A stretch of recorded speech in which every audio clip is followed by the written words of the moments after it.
Okay, so So, subbing in we'll for see. Calvin. We'll see exactly. But let's go ahead and get into draft here. We'll see the bands coming out as we get started off. Urgot, Vagar.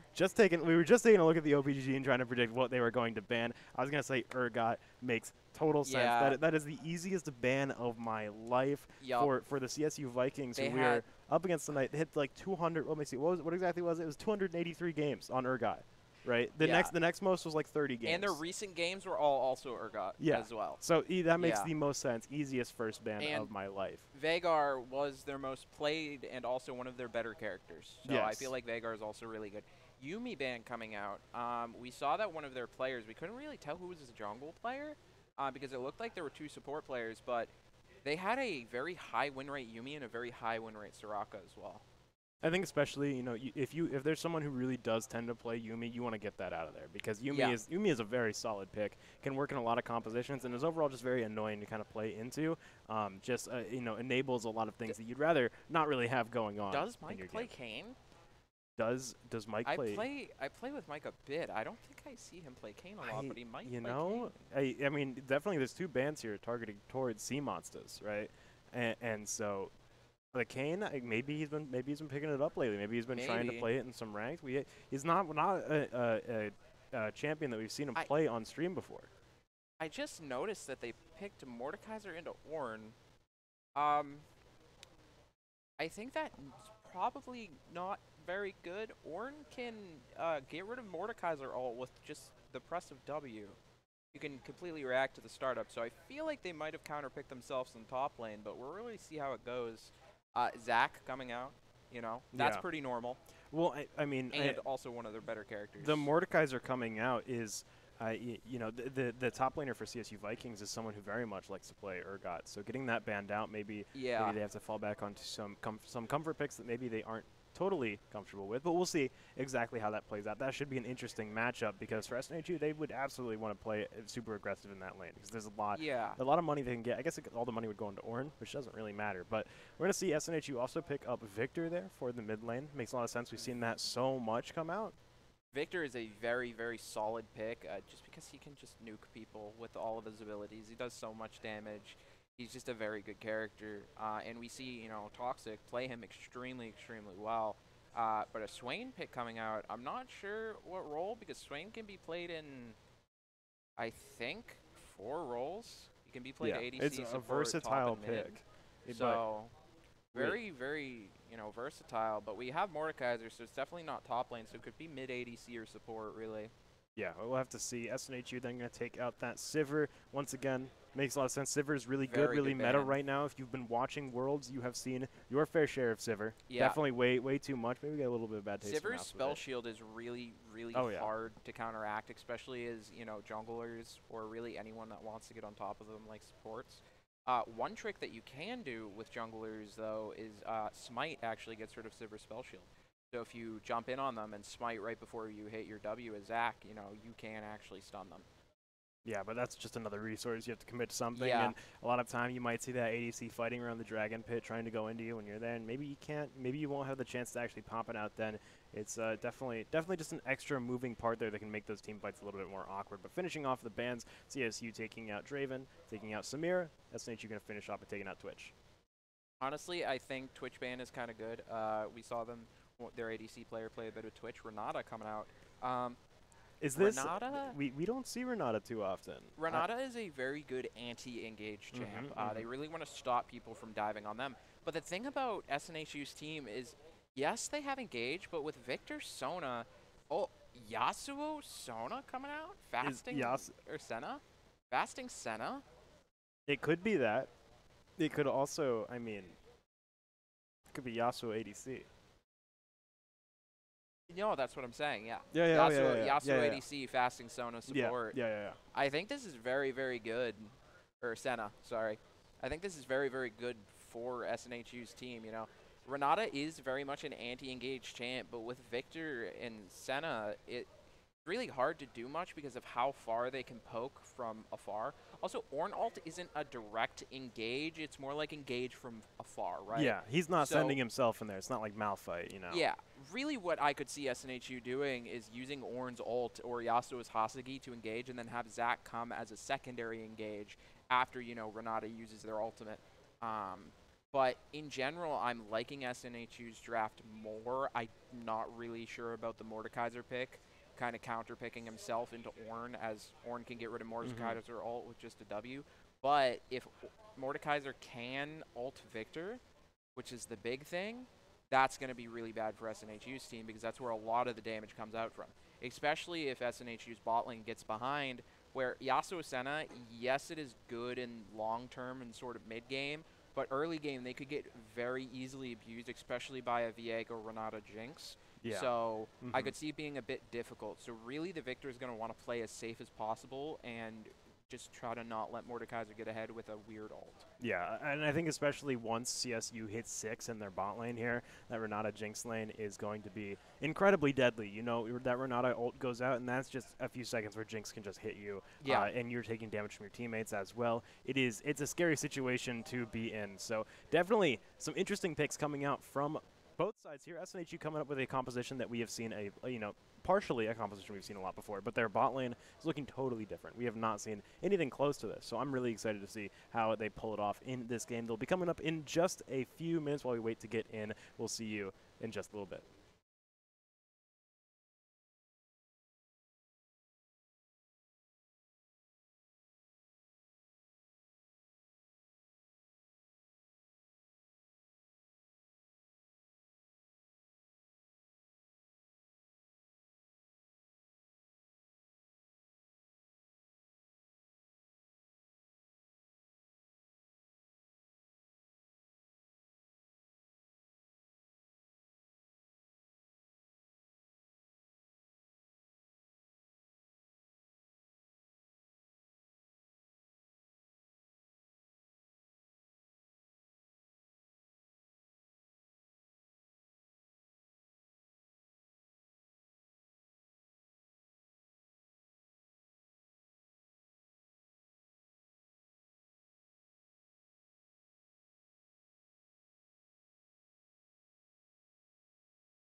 Hello and welcome back as we're ready to go into game SNHU versus Cleveland State Esports. My name is Shirley here with Joseph, Make-A-Wish Kid. How are we doing? Are we excited to get in this? We had a pretty crazy draft. Yeah, it was a very interesting draft. I think that SNHU is a bit ahead, you know. I actually got one thing wrong. Connor is playing for Paul this game, Toxic. Yeah. So he'll be in the mid lane. He'll be in the mid lane, not the top lane. That's interesting. He normally plays top lane. Let's go ahead and get in game, see exactly how this one plays out, because definitely a little bit of an oddball that we've got here, both in terms of team composition as well as for actually, correct that, Connor is not playing in the top lane. Oh. Or Connor is playing in the top lane. He's sitting in Paul's chair. He's sitting in the mid lane chair out here. Okay. But I think he's just, I think maybe there's some miscommunication, but he is in the top lane. Schwartz is in mid lane. Okay. Well, sort of see how Calvin or Schwartz does in the mid lane. Victor coming out, I think it's a pretty good pick. Swain was actually picked up for the mid lane, which is very good to see. So really, we're not looking at any early game invades. I think this game is definitely for SNHU going to be trying to just scale up as much as possible. CSU does have some scaling picks. Viego, Swain is decent. He's not really. He's more of a mid-game character, but he's not bad late. And then you have Jinx. Jinx is very much a late-game character. They will stomp through everyone. But we also have Senna on SNHU's team, which is an infinite scaler, meaning they're the best late, basically. Yeah, but I mean, even though Jinx is late game, we're likely going to see Cleveland State trying to play around the bot lane here. Yeah. And if they're able to find a gank down there or find an opening kill in a team fight, Jinx is gonna her passive's gonna proc and she is going to instantly just become crazy. Like she's kind of always a threat as long as the fight starts to go in Cleveland's favor. One thing that I think is very important for SNHU's team is to try to not let Victor or Senna get behind too much. It's really going to be about not letting Mordekaiser have a definitive target for his ult. Because in lane, yes, Ornn counters him, but Mordekaiser can still take your carry out of the fight for like 20-30 seconds, so it's pretty scary when you don't have that high damage value character in those team fights. Yeah, I absolutely agree, and I mean, looking at what we're seeing for SNHU's carries, you look at someone like Yasuo being the ADC for SNHU. It's not the end of the world if he gets sucked in by Mordekaiser's ultimate. Yeah. If he gets pulled into the Death Realm, he's probably one of the ADCs that can actually put up a fight. And so for that reason, I think that this pick might be a little smart. It's definitely a weird pick. You don't see Yasuo ADC too often. At least you might see him in solo queue. You shouldn't see him too often. Yeah. Because he's very much a situational pick. Really, though, when you have Senna in a lane with someone and you have someone else as the ADC, yes, Senna's the support, but really Senna's going to be doing a lot of damage. Yasuo is definitely going to be a good mid-game, sort of engage type character, but really the high damage value person on the team would be the Senna. So, yes, Yasuo might be able to get ulted by Mordekaiser, which would be Viego starting to come in. Gank coming in. Schwartz able to get out of there. Not going to be too much actually happening there. Not even forcing out any summoners. Schwartz just being on top of that. I mean, with Viego, you got to be kind of careful in situations like that because the moment you put out your cloud, everyone knows exactly where you are. And so for gank situations, you really can't, gank opening up with that. But Pinkett getting hooked in. Now, on the other end of these traps, being forced to flash out. Proma as well taking a lot of damage, sending out that Steel Tempest to knock them up. But they will be able to get back under tower, at least taking a little bit of damage. But for CSU, it seems like bot lane's going to be going in their favor for a good little bit here. Yeah, Yasuo Senna lanes are pretty weak early. Senna is not a good early game character. Neither is Yasuo, at least in the ADC position. It takes them a while to sort of get online. But late game to mid game, they're going to be a huge threat to rival Renata Jinx. It's just about who gets the best engage in team fights. Right, and I mean, especially there is that kind of inherent synergy with the Yasuo and the Ornn. Yasuo's Ram is going to hit people, knock them up, and then Yasuo will be able to actually follow up with his ultimate, which targets knocked up targets. So some little synergy there in SNHU's team composition is kind of nice. It's going to be really, really helpful in later team fights, and I guarantee we'll see that interaction happen at least once. Yeah, 100%, you know, and as we were mentioning before, we really are looking to see Zach sort of be a secondary engage, because Zach can't just go in on top of Renata, especially with ult, but an Ornn Yasuo can sort of engage on you from like halfway across in a lane. Looks like there's a bit of top scrapping coming out. Seems like it might be good for Mordekaiser, which is surprising. Yeah, I mean, that's kind of the name of the game against Mordekaiser. You don't want to take these extended trades with him because the moment he gets that third hit, that AoE pops up, and suddenly, you know, staying any point after that is really not usually worth it unless you're really able to get a kill. And for Ornn, that's just not something that you're likely going to see happen. Just a little bit of scrapping, just some fights going on, exchanging damage, trying to get a feel for the other person and how much damage they actually do, how willing they are to commit.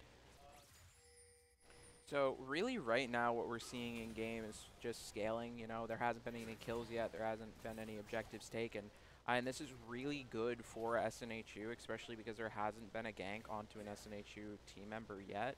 SNHU is going to try to keep Senna, Yasuo, and Victor alive as long as possible, because whoever is weak, Mordekaiser will ult the other person and take them out of the fight.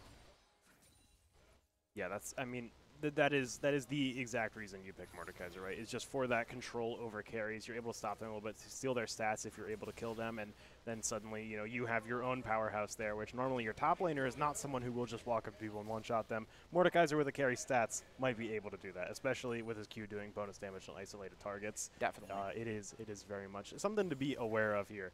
And I think SNHU have drafted pretty well with that in mind. I mean, even if Shorts gets pulled into the death realm, he just puts down a slow field. Mordekaiser can't really catch up to him. Yeah, that's something to look out for as well. You know, depending on how fed Victor is, it's going to be really hard for Mordekaiser to do anything.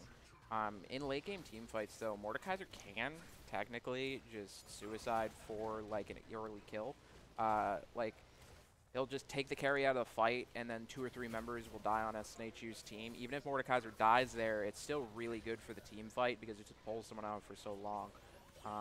However, we are seeing a lot of counter jungling, maybe a dive top lane. It seems like Viego and Zach have been in each other's jungle, sort of split mapping the game right now, which is sort of necessary for both of these characters in this game state. Yeah, both of these characters, I mean, if Zach runs into you one-on-one in the jungle, there's not much that's really going to happen there. Same thing with Viego, especially this early on, before he really, I mean, both of these characters are really, really big in team fights. You know, in terms of one-on-ones, Viego, I guess he can auto-attack you a lot, and he will get bonuses for just being able to auto-attack you, but Zach's not going to really let that happen. He's just going to run away. Yeah, one thing also with Zach is that he's very safe on invades because he can just fly over a wall. You know, not really much you can do about Zach invading you. So it's very safe for Zach to invade, so I think really the Viego player knows that they can invade Zach's, you know, other side of the jungle to sort of get back some lost gold from Zach invading them so much. Yeah, we are actually seeing both of these junglers posturing towards the bottom side of the map right now, both Sin and Sea Monsters, potentially getting ready for something to happen down here. Dragon is up, has been up for a little bit, so both teams might be looking to be able to claim this first Infernal Drake. And Sin actually starting to move down right now into Tribush. It is warded. They're going to get vision on him. Sea Monsters is right here, ready for a counter gank if need be. One thing that I'd also like to mention is that Zach has really good engage for Yasuo as well. Yasuo might be able to get level 6 during this fight if something actually breaks out. I think it's a couple more waves for them to get level 6, so it should be pretty good engage, especially because Sea Monsters has 6 and Sin doesn't have 6 as well. Yeah, just hit 6 on Yasuo, so we're seeing immediately Sea Monster starts to channel up, going to end up canceling it though, not going to go in, just going to hold off there while Sin starts to move up maybe towards mid lane here. I think he might just be looking to invade here. We'll be able to destroy this control ward, but there's Sea Monsters right here. He's going to land right on top of him. He is able to attach to him, but not going to be able to send him into anything else. Not close enough to the Drake. Yeah, the root hits, and now he's in an awkward spot. Now Sea Monster pulls him right back in. Schwartz here as well to join in on the fun, but now we're going to see Sea Monster just going goo mode on him, jumping on him over and over. Now they're going over for him. Artria. Yeah, the Ornn ult coming through, just so much damage going out. And the Senna ult is going to finish him off. Pancake Man picks up the second kill for SNHU. A really, really great early game win for them. Especially because a kill went on Senna as well. Senna getting ahead, getting those early kills, and also souls from characters dying. you know, it's going to be a really good boost to their laning phase, which might actually allow them to be sort of even with Renata and Jinx. But an Infernal Drake's going to be coming out for SNHU, which means that SNHU is going to be getting a lot more damage, especially with the Dragon buffs that came out recently.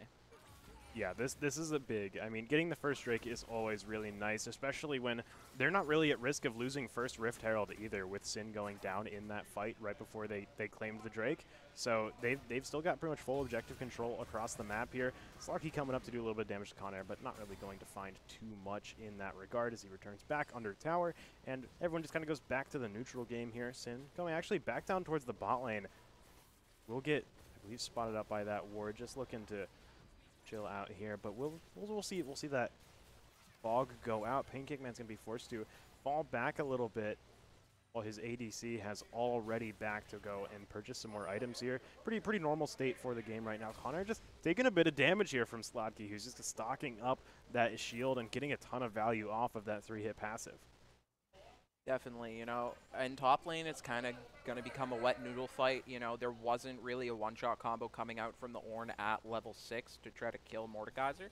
But, you know, Ornn later in the game is definitely going to outscale Mordekaiser, especially because he can buy items for the carries on SNHU scene. It looks like there's a fight actually coming out in mid lane. This might be really bad for Schwartz if Swain can land an E. But it doesn't seem like anything's going to come out. Oh, Mertria is actually taking a ton of damage himself. Schwartz will barely get out with his life, and Mertria is going to also barely stay alive, but Schwartz might start to go back in just to try and poke a little bit. Seamons is flying through. If he's going to be able to attach them together, he's not going to be able to. Nicely done from Renata there. Keeping them away. The peel for their teammates is so huge here, and Riftchild actually will go down to CSU, who Sin is going to be able to claim that. That was almost a really good counter engage by Schwartz, you know. Getting that damage on Swain, I honestly thought Swain was going to die. So that was really well played by Schwartz to not die there.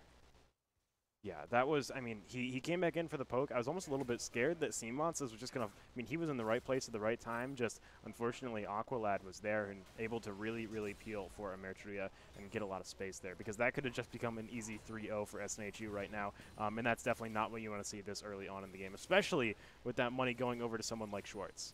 Yeah, definitely. Victor is one of those characters that you really don't want to get kills. Really, you want to kind of also harass them off CS, because even if they're even on CS, they'll just outscale your team as long as they haven't died. So, you know, it's going to be very difficult as this game goes on to sort of deal with the Victor, considering he isn't behind, and Senna also isn't behind. There looks like to be an engage going in on bot lane. Seamons is going in. He's hitting him across the minion. Aqualad taking some damage there, but mostly going in on Mudkip. Proma not going to be able to find too much damage, though, as Mudkip continues to just try and chase here, try and get some damage out. But likely, you're not going to end up with too much from either side here. These ganks have not been super huge here, but Seamons might be ready to go right back in, charging up, but going to end up holding off on that, as CSU seem to be holding back a little bit. They don't want to play that forward when they know Zach is that close. Even with the failed gank, you know, it was still good to get pressure off of the bot lane. You know, being able to harass and tell the enemy team that, you know, you're there, you're sort of, you know, your presence is still on the map is very good, because it will keep the bot lane more safe, more aware, so they won't go in for anything risky onto your teammates. Yeah, and right now, I mean, just playing safe is going to be so big for Proma and Pancake, especially. I mean, Sin is coming over nearby, and we'll see them immediately back up here. I mean, just putting that fog down gives them a pretty good indicator that Viego is nearby, and Proma actually not going to get hit by Jinx, but will get rooted, pulled back. Proma taking a ton of damage here from Sin, and Mudkip's going to be able to find the kill. Now Pancake trying to get back under tower, but just taking a lot of poke damage here, but not going to be any more kills coming out for CSU as Sin backs off. Not going to be able to land that Steel Tempest, and no more here. CSU finding their first kill on the board, but SNHU are still holding on to a decent, I mean, they're holding on to a 1-kill lead here, really only about 0.6 gold lead, which is yeah. a almost negligible difference between these two teams at the moment. Yeah, really, the gold lead doesn't necessarily matter as much in this game as really XP and how long the game goes on.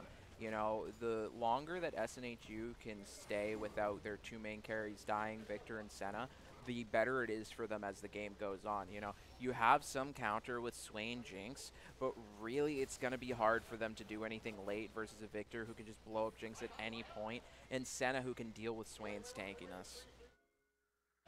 Yeah, and now there's a lot of members of CSU who are starting to come down here towards the bot side. Dragon is up in 10 seconds. Rift Herald also going down in mid. I think it might have just timed out there. It might have been a weird spot to put it in, but it will have to push through that minion wave, so it's going to kind of leash some members of SNHU over there to deal with that, while CSU started with this Dragon. I mean, they've got their whole team down here, and SNHU, I mean, they've probably got a decent idea of where CSU are right now, especially with the Rift Herald going down there, but that's going to be a very quick Dragon for CSU. Very little risk there, but a Hextech Dragon is pretty nice, but it will be the Mountain Drake for the rest of this game. Mountain Soul coming out, and looking at these two teams, I mean, of course, everyone wants the Soul, but I think SNHU would really want the Mountain Drake Soul. Yeah, 100%. You know, Victor, Senna, getting that tankiness to keep them alive during team fights is really beneficial. But making Ornn even more of just a big frontline body is disastrous for the enemy team, because really, how are they supposed to kill him? Like, you got Swain, but, you know, Ornn can just build magic resist items, and yeah, Jinx can get LDR, but if you got that Mountain Soul, it's just a lot of armor and magic resist that you just get for free. Looks like there might be a fight coming out bot lane. Playing around vision here, Seamoss is trying to get in, gonna miss the stretching strikes, trying to just get in on Sin here, who is gonna get caught up with the Tribush, forced to flash out. Seamoss is now going in on Mudkip. Aqualad also just trying to back out the stretching strikes going through, yanking that Jinx back, but not going to be enough. The teleport coming through. Slotki has shown up on the scene. Schwartz getting pulled back in. Seamoss is quick to jump over the wall with that elastic slingshot, trying to just close it at 0, but Schwartz is so close to being dead in the death realm. Slotki is going to be able to find that kill, steal those stats, will eat a root from long distance, but a really, really great play from CSU there to get in, you know, kind of shutting down Schwartz before he's really able to build up too much momentum. Yeah, and that's what we were talking about with Mordekaiser's result coming out on their carries. You know, having Schwartz not in that fight to do damage to the rest of the team is really disastrous for SNHU. So you want to be able to have a secondary backup, which is Senna.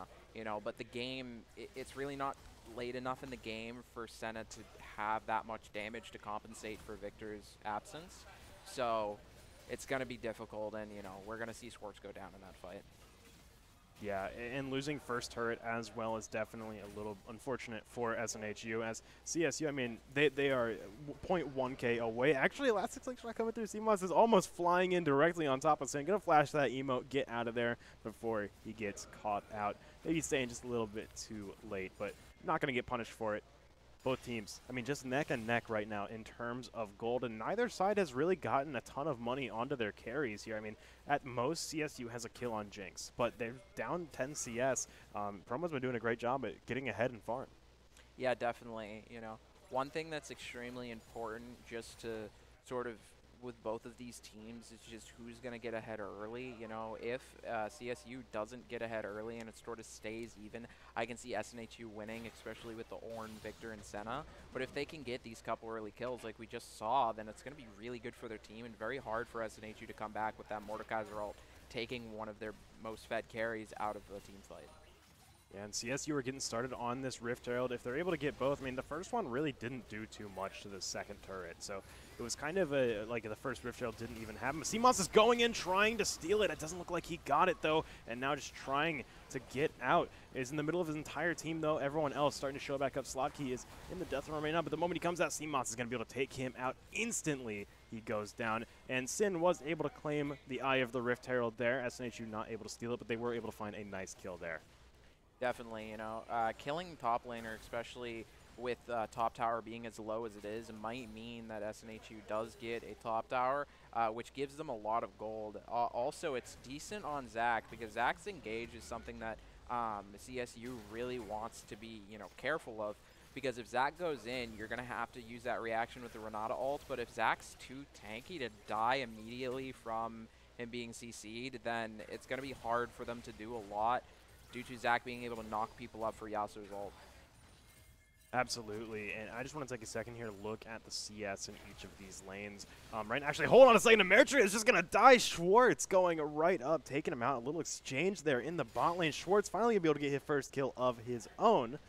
He's gotten an assist before, but it has been, you know, he hasn't really gotten to see too much action with just himself. But Now that I have a little exciting there for sure. It's starting to pick up some steam there on the Victor. They just look at the CS here. SNHU has got a pretty decent CS lead in every single lane, you know. Top lane, I think Connor's been doing a great job at, despite the fact that Mordekaiser really can just try and yank Ornn in and take a lot of health off of these extended trades. He's been doing a great job at maintaining that CS lead. You know, C-Mons has been everywhere in the map, stealing a lot of farm away from Sin, which has been pretty big. Yeah, definitely. You know, CS is extremely important at this game, especially for Victor. One thing is, like, a couple waves of minions is equal to a kill. So if you're down a lot of CS, you're basically down a kill. Ram not actually coming through, which is pretty sad. And this is, I mean, this has been such a weird fight. No one has really been in danger the entirety of this fight. They've just been kind of exchanging blows a little bit. That Ram not coming through is really sad for SNHU. But for CSU right now, they're going to have a hard time actually pushing into SNHU, I think, here with Aqualad. I mean, Aqualad's getting nuked from afar. Schwartz just hitting so hard with that poke. Victor does not need a lot of money to suddenly hurt just a lot, but Slotki and Sin going to start to make their way forward. Sin, is he actually going to push forward and try and steal this Drake? He might just get himself killed here, but that Steel Tempest not going to collide. Pancake is going to be run on top of him, though. SNHU will secure that Mountain Drake, but Sin just going to back out there and maybe... I mean, that was interesting. Both those teams kind of just had a stare down there. I think CSU, they could have spent a lot of time getting value somewhere else while SNHU got that. Yeah, no, 100%. It's really hard to go through choke points, especially with a Victor and an Ornn. C-Mons is in. He's going in. He's trying to get them just in together, but it's going to just bounce out. Not going to be too much off that engage. They will be able to get the tower, though, and that's the second tower for SNHU. Yeah, SNHU is looking pretty dominant in the game so far. You know, they have the lead, so it's going to be really hard for CSU to sort of come back, especially when a lot of SNHU's characters are very heavily scaling characters. So it's going to be an uphill battle for CSU.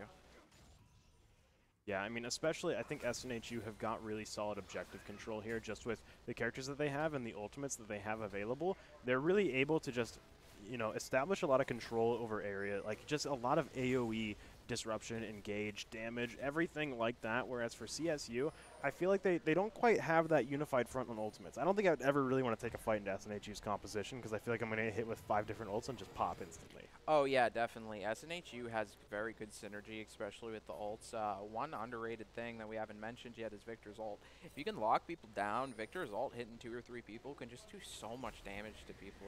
So SNHU has that good ult synergy, but CSU does have the ability to take carries out of the fight and have Swain sustain. Oh, looks like they might actually take a flash there. Yeah, forcing it out of Mudkip, and now on the run as Sin starts to move up. Proma might just get run over here, but will be able to dash over towards the rest of his team. C-Mons is just soaking up some of that damage. CSU, once again, I mean, this fight has just been kind of full, or this game has just been full of engages that haven't really led to anything on either side. Yeah, no, it's really hard to engage into both of these teams just because they have so much mobility. It's just like Yasuo can E back through a wave, Victor has his slow with his field, Senna has a root, so it's hard for Viego really to approach linearly as he usually does, and for C-Monsters, you got that Renata, you got Jinx traps, you got Mordekaiser ult, you got Viego stuns, so it's a bit difficult for junglers to engage in this type of team comp. Yeah, and like you said, Viego's approach is very linear. He's going to be very obvious in the way that he is approaching. You know, he's always going to be in his cloud somewhere, right? So the moment he shows up, you could just see a ram tear through that, and you're, of course, going to find him in there at some point. Yeah, definitely. One thing with Viego is, you know, you got to look for those flanks because Viego's ult can go over pretty large walls, so he could just ult over a wall and then W. But really what we've seen is haven't really been options to pull that off. There are a lot of towers still up, so unless Viego wanted to dive, which is not a good idea, it couldn't really engage really well. Yeah, and also, I mean, Viego is one of those characters where, you know, you don't really want to start the fight with Viego. You want him to show up halfway through, clean up things, right? Because he is very much one of those characters that is, you know, you want your team to have a very solid front line without him.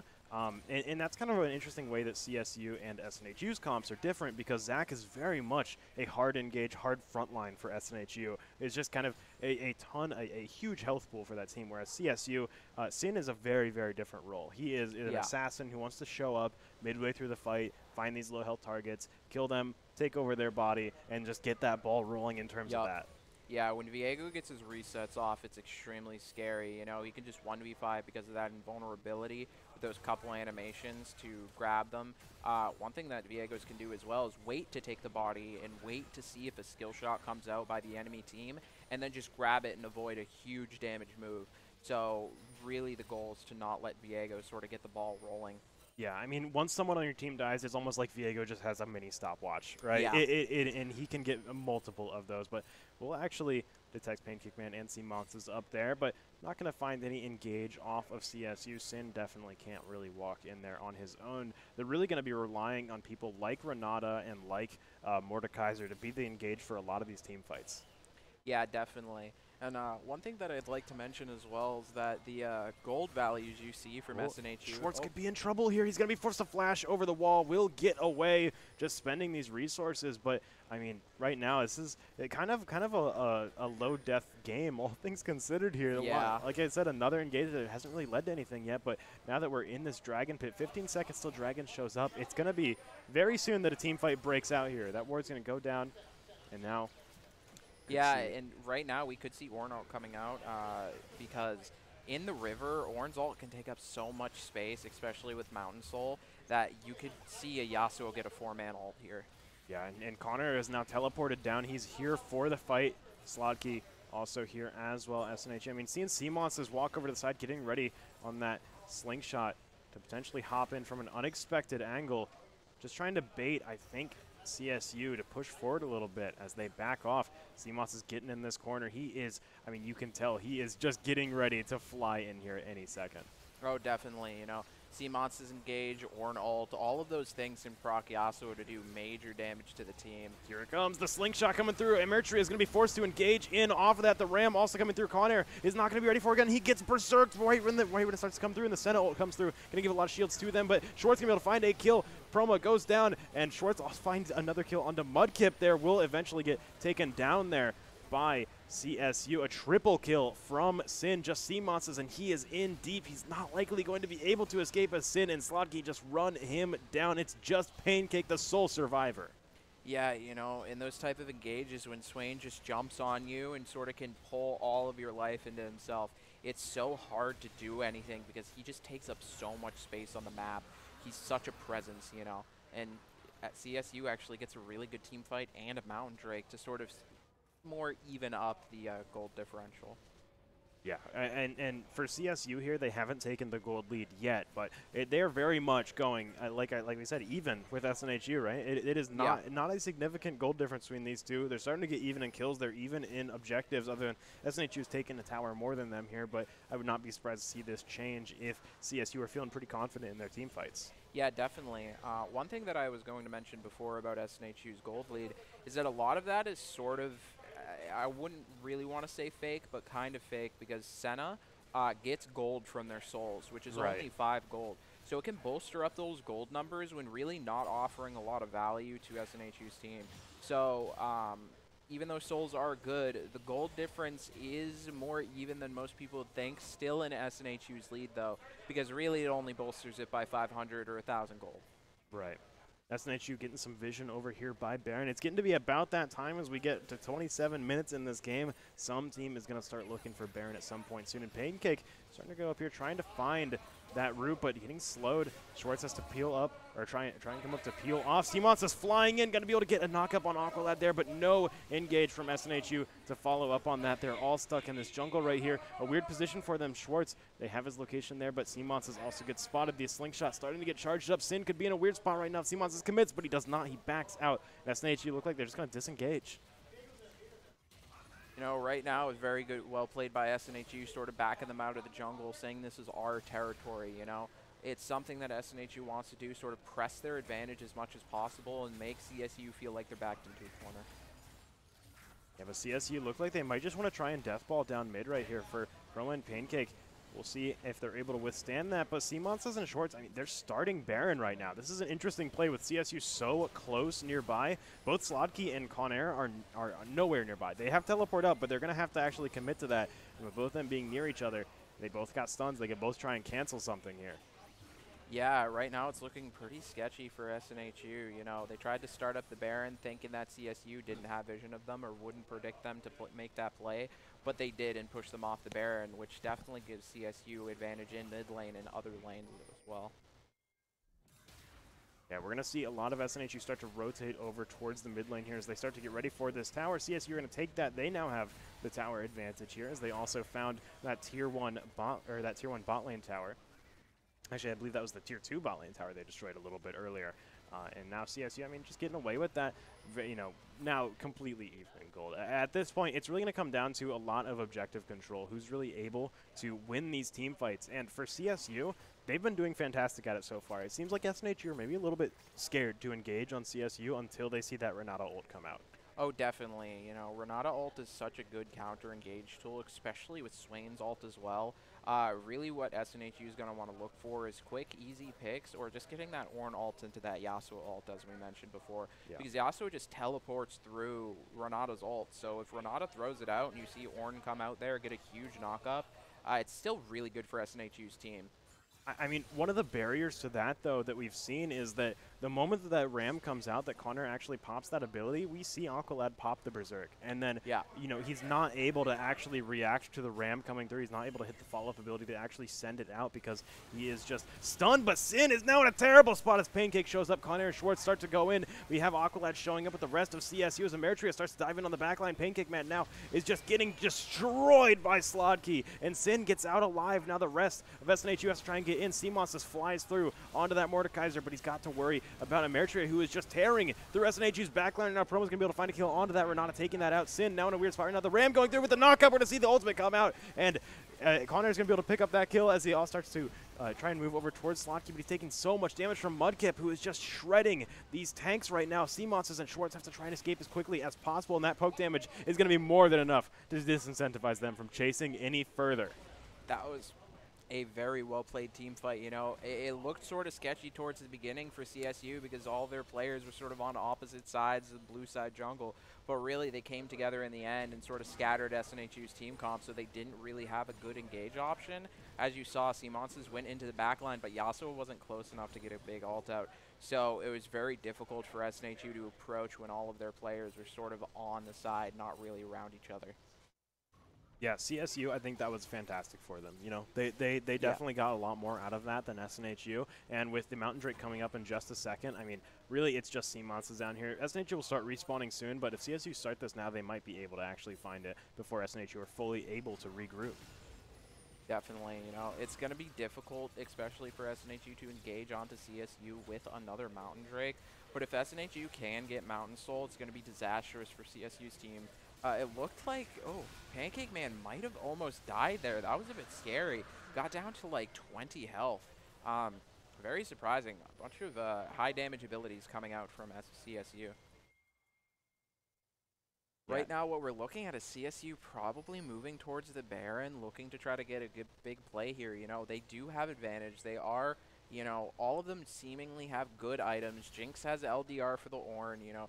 You see Swain with Leandries and Rylai's coming out. Mordekaiser has Riftmaker, Demonic Embrace. So they all have their essential items. So starting Baron here, really baiting it out, is very good, especially when SNHU it doesn't really have good engage onto them, you know. Yeah, and they start to move up here towards Baron. I don't think they're going to actually try and force this yet, but SNHU are starting to come up, trying to find some of the remnants of CSU. Emeritria there is going to get out before he gets run down too hard by Conair and Pancake, and they're just going to go ahead and start Baron here. Had a few backs come out from CSU, but they're still mostly nearby. Sin, actually, the majority of the team here is just Renata, who isn't, and we'll see if that makes a big difference as they're already burning through this Baron. They're fully committed to it. Slotkey's trying to move, just run forward here, trying to get a lock onto Seamonses, but not able to drag him in time. Baron goes down to SNHU. The Ram comes through, takes down one. Swain also falls. The knockup comes through. Mudkip and Aqualad are just getting caught out here. Seamonses flies in and not going to be able to get that kill to actually revive themselves off of that Renata save, and Aqualad just trying to get out with his life. Sin coming through as well, but not going to be able to peel from here. This is all down to just Renata to try and get out, and unfortunately not going to be able to, as SNHU, what a big play there. This is, I mean, we were neck and neck for so long. It was a stalemate. It is now completely changed. Yeah, and in games like this, you can see one team fight really make or break an entire game, you know? We mentioned before that CSU has really good counter engage, but they don't really have good engage themselves. So when SNHU had that positional advantage in the Baron pit, CSU found it really difficult to sort of get anything off that could CC SNHU's team. Renata ult is just too slow to do a lot, and Baron was already stolen by the point that it would have been good for it to come out. So it's, you know, very good for SNHU to know that they have positional advantage, be able to get that Baron, and re-engage on CSU after they burn all of their counter-engage abilities. Yeah, and I mean, that is exactly what really took the fight for them there. We saw, I mean, CMOS's was so deep in that slot key, just kind of ran at them, trying to just get in there, trying to actually ult CMOS's before he was able to get that smite, but unfortunately, I think he would have just been better off trying to dive the backline and trying to take a carry out. Yeah, it would have been really difficult. In general, they don't have a lot of good engage. Mordekaiser is very much a counter engage or sort of a dive character, but he's not really good at engaging. You know, dive is actually a separate thing from engage.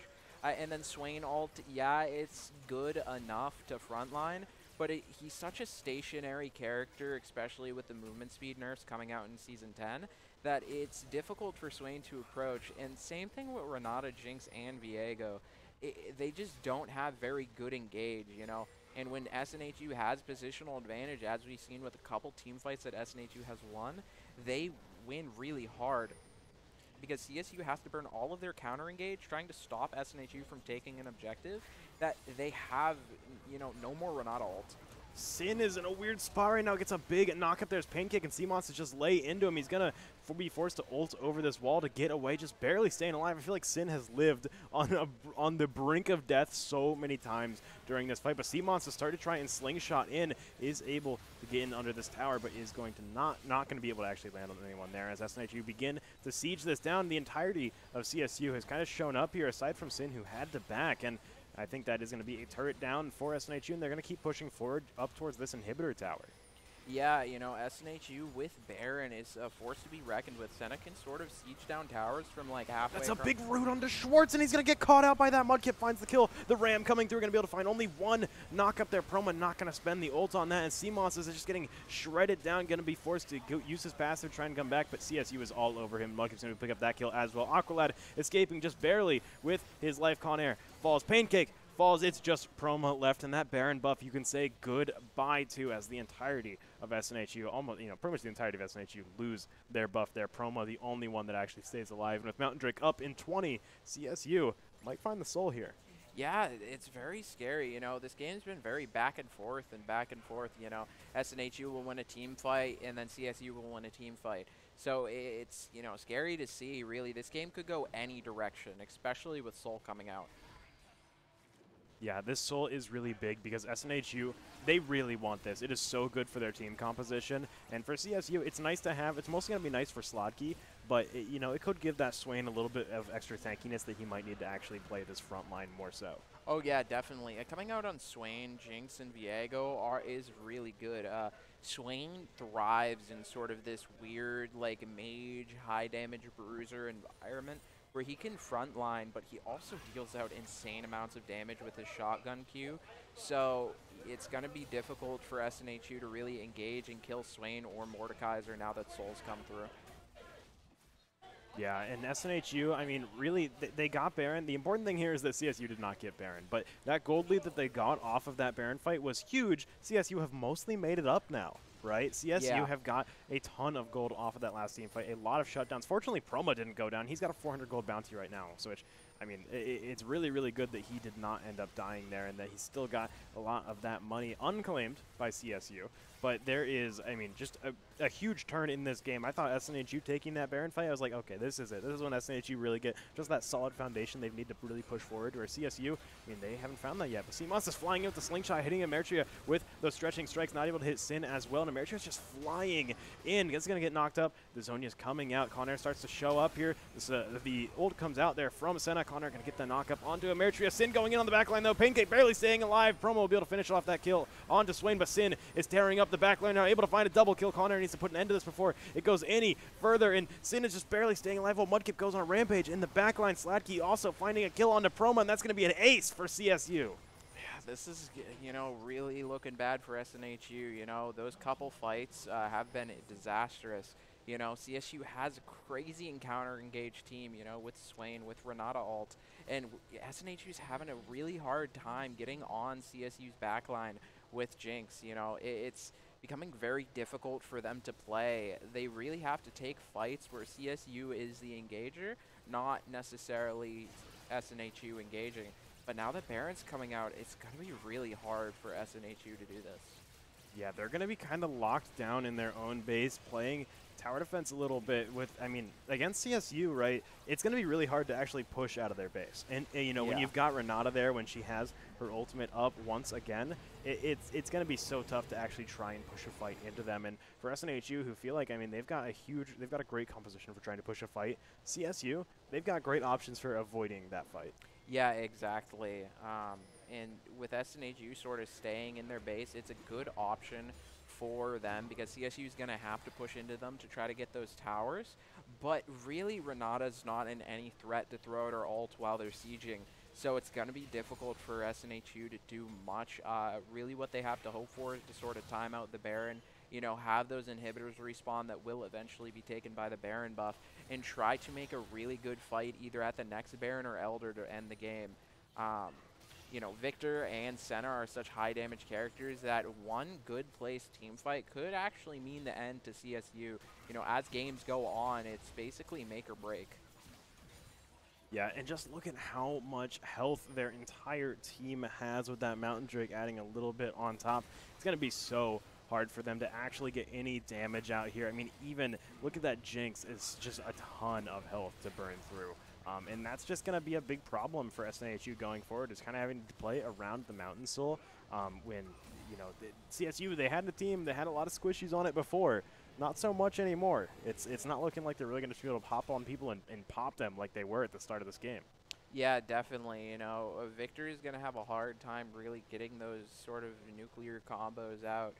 Same thing with Senna. However, Senna is pretty good at, you know, getting those quick attacks off and shredding sort of armor type characters.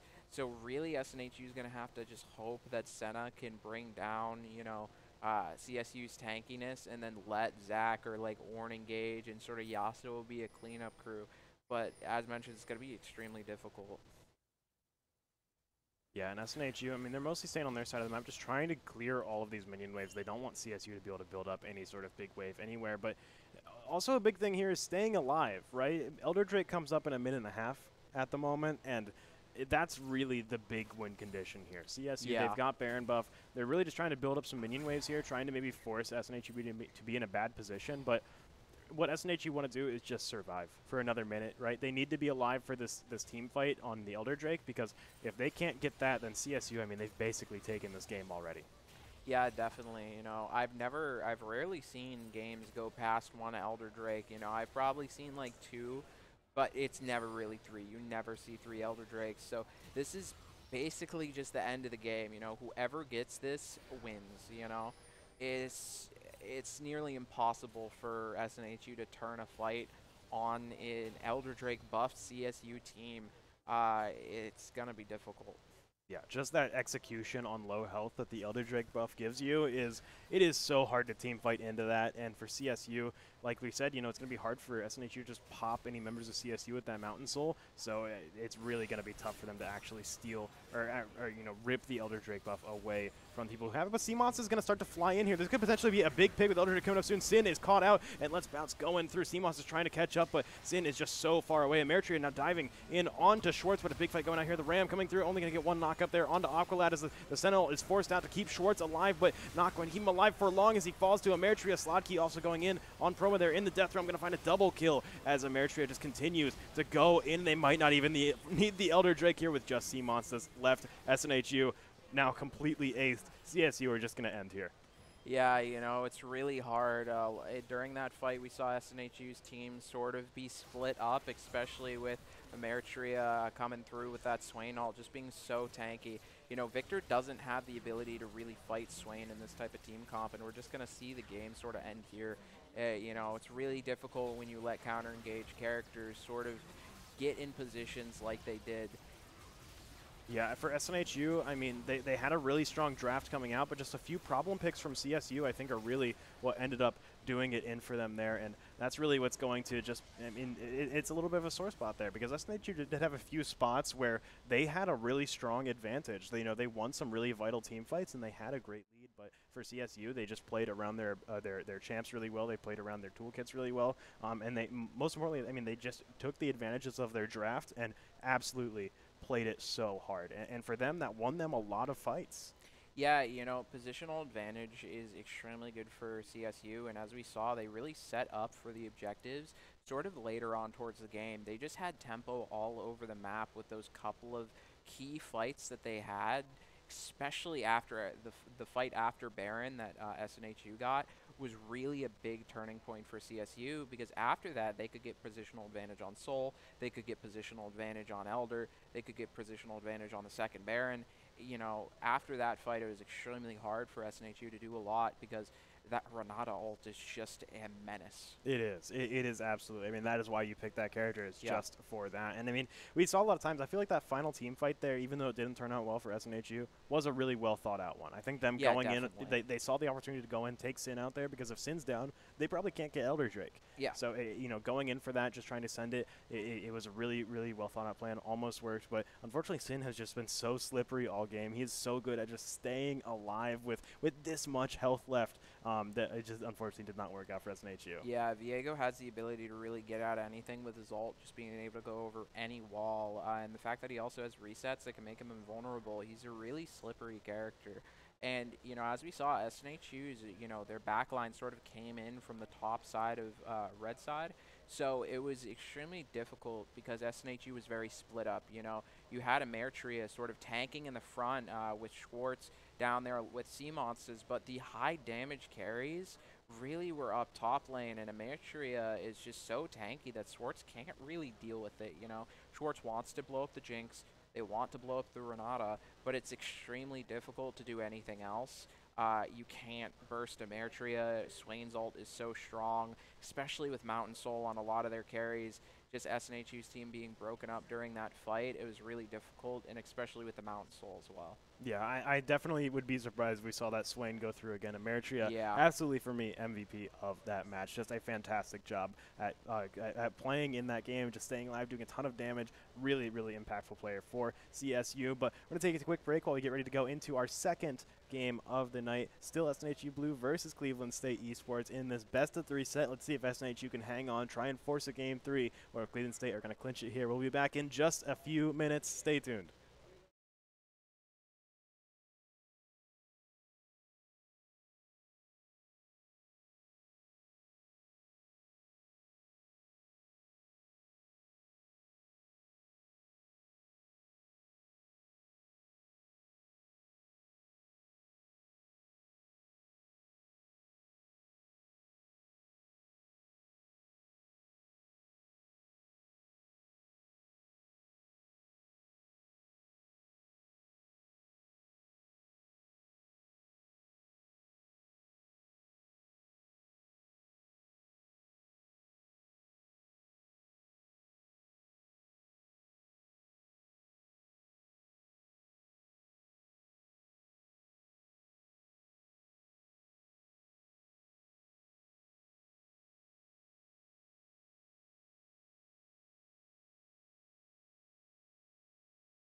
Hello and welcome back as we get ready to go into Game 2, SNHU Blue versus Cleveland State Esports. Joe, we had a pretty heartbreaking first game there. Yeah, it was very sad. Counter engaged by Renata is just, Yeah. I don't know what else to say. It's awful. There's a few picks in that match that I think got through that I'd be surprised if we see get through. Oh yeah, again, definitely. So. Renata. We also saw that their support player was actually a Renata player, but they also had high value picks like Yumi and Soraka as well, which are also really bad. Yeah. So it's not really a blunder in draft. It's more of just a miscommunication. I think it is. There's going to be kind of a sour spot no matter where you look. No matter what you ban, there's always going to be something. I feel like, Cleveland State Esports have very much a nice, varied champion pool on a lot of their different players. And so, even if you ban out one of their mains, or if you ban out their big plays, their big characters, the big characters that really annoy your team composition that you're going for, it's still going to be kind of hard for you to be fully comfortable, And I think that's maybe something that, a lot of time in sort of collegiate League of Legends, you'll see, you can ban a player's comfort pick, and then that player might just crumble, right? That is something that definitely happens a lot at this level, and I think for Cleveland State Esports, that's definitely not the case. Yeah, definitely. As we're going to see coming into the draft, SNHU is red side, which allows them to have counter pick options. So we're definitely seeing a good Urgot ban come out. They're also banning Udyr and Rumble. I'm still unsure why they're banning Rumble, but what we should see come out is more of counterplay by SNHU's draft. I wouldn't be surprised to see a Victor again, but being able to have a better engage or counter engage type of draft for SNHU will be a high priority. Yeah, I definitely think we're going to see a very different change of pace from last time. And we saw, last time we commented, there was some goofy picks there. Like, we had a Yasuo Senna bot lane. I know, Senna support is really popular right now just because, she does still hurt. She doesn't need gold. Yeah. She just gets kind of that passive income from the souls. I don't know if it worked out too well for SNHU. I think that their bot lane was maybe a little bit too weak where CSU, they kind of recognized that. They played around it very heavily. We saw a lot of ganks bot lane come out from them. And we also saw from CSU, they had Jinx Renata bot lane. You see a lane like Yasuo Senna, and you can be like, I'll just play Jinx. I'll just farm early because what are they going to do, run at me? Very unlikely that they'll do that. And you can just poke at them a lot of the time. Aatrox coming out from CSU, that's a super high priority pick. There are not a lot of characters that can counter Aatrox right now. He is debatably the best character in the game with a lot of these buffs. You see him being played at Worlds. You see him being played all over Pro League of Legends. So, honestly, I'm unsure what they can really do except for maybe play a weak side sort of scaler. But it looks like Connor or Schwartz might be picking up Fiora. I hope that's Connor. I hope that's Connor because Connor was playing top lane. I know. He is a Fiora player. He is a hardcore Fiora player. He actually, he took a break from playing top lane because playing Fiora was getting too boring because he was winning too many games, which, if he's trying to climb, I don't agree with that mentality, but I understand, he's very much a character that he's been kind of committed to for a little bit and one that he's definitely put a lot of time into. Nasus might be coming out, sort of just hovering it, Yeah, that would have been sick, but we're going to see the Nautilus come out. Another big common pick right now. I think that what's kind of the reason that we're seeing so much Nautilus right now? He's always been kind of a consistent, solid support. Nautilus is just an extremely good character. His ult just can knock up an entire team. He has good engage. He's very tanky. He has roots on his auto. But another big thing is that Nautilus can hook a wall as he's getting CC'd, and as long as it's not a displace, he can just pull himself to safety. Even while he's stunned. Yeah, even while he's stunned, which is something that you have to buffer, and it's very hard with reaction time. But in pro-level play, you see that happen a lot. You know, and I'm excited to see Fiora come out. One thing that I sort of know a little bit about is that Aatrox and Fiora is a matchup that isn't really decided and fluctuates a lot on who wins. Very much a skill matchup. So, like, back in, you know, season 5 through 8, people thought, you know, Aatrox won the matchup, and now people are thinking Fiora wins the matchup. Some people still think Aatrox wins the matchup. Like, you'll see Aatrox mains pick up Fiora, beat Aatrox's, but they'll also beat Fiora. Like, it's a skill matchup. Yeah, no one really knows who wins, and it's also one of the most played matchups. You know, at Pro, Fiora's always been a counterpick to Aatrox, and Aatrox has always been a counterpick to Fiora. So it's definitely a skill-based matchup that we're going to see come out from top lane. Should be interesting. I mean, they picked in Fiora seeing the Aatrox, so I think it's definitely a call-out saying, like, hey, we're pretty sure that we can beat you here in this top lane. Should be a fun lane to watch, but we are seeing CSU's bot lane come out. We talked a lot about what makes Nautilus good, and aside from the buffer, a lot of the same things make Leona good. You know, one of those characters is very good engage, very tanky, has some really great utility in her kit, and MF as well is just a really solid ADC that is great in team fights. Leona's ult can really just come out from anywhere. Like, I've seen lanes where you just Ashe ult someone halfway across the lane, and then you wait a second, Leona ult, they're CC'd again, Leona goes in with E, Qs them, they're CC'd for like 8 seconds, you know. Leona has some of the highest CC of a support, but also their W makes them so tanky, unbelievably tanky. They're probably the most tanky support in the game and also have one of the highest CC values. And that paired with MF and MF's ult, being able to keep someone in MF's ult so she can just get as much damage out as possible, super good. Yeah, absolutely. And we are seeing our second wave of bans come out. SNHU going to take out the Swain. That's a good pick. I really like taking out the Swain, taking it away from Amitria's hands, get it completely out of there because it was really messing up SNHU last time. We're going to see our first Zac ban as well. So sad. Yeah. So unfortunate. But I mean, C-Monsters is, I mean, you put him on one of the characters that he really likes, and he can make a lot of stuff happen. We see Zac, we got a lot of opportunities where he had great engage. I just think that maybe you know, a lot of times we saw that engage come out at times where maybe it wasn't super important for SNHU, or, you know, they were able to get disengaged, or the Renata came through to disengage the entire team. Just a little bit unfortunate, but definitely, if CSU, now they're not running Renata again, I think getting that Zac out is perfect. Oh, definitely, you know. I think that one thing that's very important was actually the Zac ban. You know, SNHU did draft dive. You know, Kaisa is a dive ADC, Nautilus is a dive character, Fiora is a dive character. So banning out that Zac's good, but Trundle is such a high value pick, especially onto Aatrox. Trundle's ult and Q can just completely invalidate Aatrox as a character. We're seeing Kindred come out against Trundle, which is actually an insanely good counter pick and an insanely good counter dive character. This draft is just back and forth and back and forth. One minute you think it's good for SNHU, other you think it's good for CSU. I like this. I like this. There is a lot of push and pull on these drafts, and we're going to see CSU looking at Victor potentially for their final pick here. This is interesting because not only, I mean, they're taking away kind of a mid laner here from SNHU without banning it. And Victor is always just a really solid, consistent character that you can bring in. Just got a great toolkit, and potentially, I mean, for SNHU, when they're trying to go in heavy dive, Victor puts the slow field down. He just beams through all of you, and it can be so hard to actually stay alive through all of that. Yeah, one thing that we might actually see be picked up is Vex, maybe.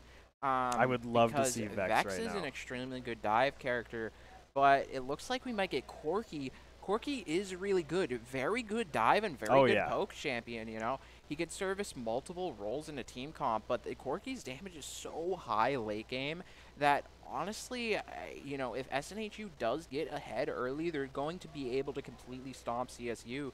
But CSU's team is just something to be so afraid of, you know. You're going to have to burn that Kindred ult. You're going to have to look at the resources of CSU's team way more. I think CSU does have definitely an advantage, you know. Their comp is a lot easier to play, you know. You wait for SNHU to engage on you, and then you just Kindred ult, and then you Aatrox ult, and then you completely go through SNHU. Yeah. But if SNHU can play well, I think they have the advantage, you know. CSU is kind of unga bunga, kind of just, you know, just doing the basics. While SNHU is a very, very meticulous, well-picked comp that's hard to execute. I think the name of the game for SNHU right here is picks. If they can find really good picks, which they should be able to with their team composition, Trundle is going to have fantastic ganks coming out. And then, as like you said as well, a great pick into Aatrox. SNHU don't have to win team fights. You know, they'll be Definitely. decent in team fights. CSU are great at kind of just holding their ground, saying we're sitting here. It doesn't. I don't care if you're diving all around me. We've got our Kindred ult. MF is just shooting into you. We've got Leona just in the middle of your entire team. Like diving the entirety of CSU is not what you will find. But for Definitely. SNHU, getting these individual picks, which they absolutely have the resources for, that is what is going to win them the game, and that's likely what we're going to see them do in this upcoming match. We're going to take a quick break while we get ready to go into the game. A little spectator delay, but we'll be back in just a few minutes as we get ready to go into Game 2, SNHU Blue versus Cleveland State Esports.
Hello and welcome back as we're ready to go into Game 2, SNHU Blue versus Cleveland State Esports. An interesting draft we have coming out here, very much for CSU, is kind of just they're ready just for any sort of dive to come into them right now. Yeah, definitely. One thing that I'd actually like to mention, this is really SNHU's only advantage in the draft, is that MF Leona kind of want to do the opposite thing than Kindred. So you might see some mix-up team coordination coming out from CSU that SNHU could abuse. But Kindred Ult is just such a powerful tool that you could use against SNHU's draft. It's going to be hard for them to come back if they can manage their resources well and communicate with each other. Yeah, definitely going to be a little bit of an uphill battle, but let's go ahead and hop into game now. Let's see how this one plays out as we get another look at exactly what these team compositions are. Like you said, this Kindred Ult is going to be really a huge part of this game, both for both teams and how they play around it. For SNHU, you know, we were kind of talking about how very much one of their biggest advantages is their dive potential. Yeah, definitely. You know, all of SNHU's team is centered around dive. You know, Corky with his package, you know, Fiora as a character, Kaisa as a character, Nautilus as a character. Like, all of them want to dive. You know, so Kindred Ult is something that you're going to have to watch out for, but it looks like there might be a 5-man invade coming out from SNHU. Yeah, this is interesting. I mean, very early on is exactly when they would want to fight, and that word going down. CSU are going to have full vision of everyone on SNHU. They know exactly where they are, and they can immediately start to reposition over to this other bush. This could potentially be some bloodshed coming out here. C-Monsters and Conair immediately walk forward. Conair taking some damage as CSU start to walk forward, walk out towards SNHU, but I don't think they're really looking to engage any further than that. Just give a little poke, say, hey, we know you're there. Get out. Yeah, definitely. SNHU really doesn't have a better level 1. Aatrox is there with his Q, which is such a big damage CC ability on multiple targets, and Leona does have Q, so SNHU kind of wants to back out of that one. Yeah, might as well just back off here. And, part of them being really strong in dive and part of CSU being so strong at just holding their ground is that SNHU are really going to be looking for picks for a lot of this game. Definitely. That is going to be how they win this game, is by finding these picks and then taking team fights where they just have a man advantage. But they do have a lot of characters that can get picks very easily. Corky's package, Kai'Sa's ult, Trundle's pillar, you have a lot of tools to be able to get those picks extremely easily. One thing as well is that even though Kindred counters Trundle in 1v1s, Kindred doesn't counter Trundle in ganks. Trundle can gank so much more and get so much more pressure on the map than Kindred, who's usually a hyper farmer. It's also very obvious where Kindred wants to go because of their marks. So Kindred's a very linear type of character that doesn't really gank a lot. So CSU is going to have to be playing passive, trying to not get caught out. But it's going to be so hard. Yeah, Kindred very much is more so going to be looking to play for objective control for a lot of the time. Not that she doesn't have great, great stuff in her kit to actually kill people, but she is very much, she's like an ADC. She wants to farm for a lot of the early game, and then in team fights she becomes kind of a tank shredder, kind of very long range, just putting down a lot of damage from afar. But overall, very squishy outside of really the kind of toughness that her ultimate gives. Yeah, definitely. Kindred can do a lot of damage. Like, Kindred has one of the higher damages of junglers and can definitely kite out, Trundle at Scuttles and in 1v1s. But Kindred doesn't have high gank priority, and a lot of CSU's team, especially with Victor and with the bot side, even though they get push, if we see a Corky roam come out with package or a Trundle come down with a very good pillar, they're not safe. Victor doesn't have a lot of good get-out options, and neither does MF or Leona. Leona can CC, but pillar will just keep them there for so long that it's really hard. Absolutely, and now that we're kind of, as this game starts to go into, as we start to get a little bit further into the early game here, we're seeing pretty much a lot of stalemates here in these lanes. No one's really looking to push for an early lane, and I think that's kind of what we're going to expect. Most of these people just kind of want to farm safely, wait for an actual opportunity to come out where maybe someone gets a little bit out of position, or a team fight breaks out where they might have an advantage. Not a lot of really early duelists here. Yeah, no, not a lot of early duelists. SNHU team is more focused towards mid-game, while CSU's team is more focused towards late game with the Kindred and the Victor. MF is decent early because she can do a lot of damage with her Q. But, same thing with Kai'Sa's Q, so it's not really like you're going to be looking for a lot of early game kills. Yeah, and even up in the top lane here where you have Fiora versus Aatrox, they very much can be early game duelists. Oh, yeah, definitely. Neither of them are going to want to duel each other. Because the moment they actually go in and commit to a full fight, that is almost putting things up to just hoping you are a better player than the other person. Yeah, definitely, and we're going to... Oh, looks like a fight is actually coming out. That's a lot of damage. Fiora kind of wants to abuse Aatrox as much as possible early game, That's one of Fiora's strong suits, being able to get Aatrox's early game.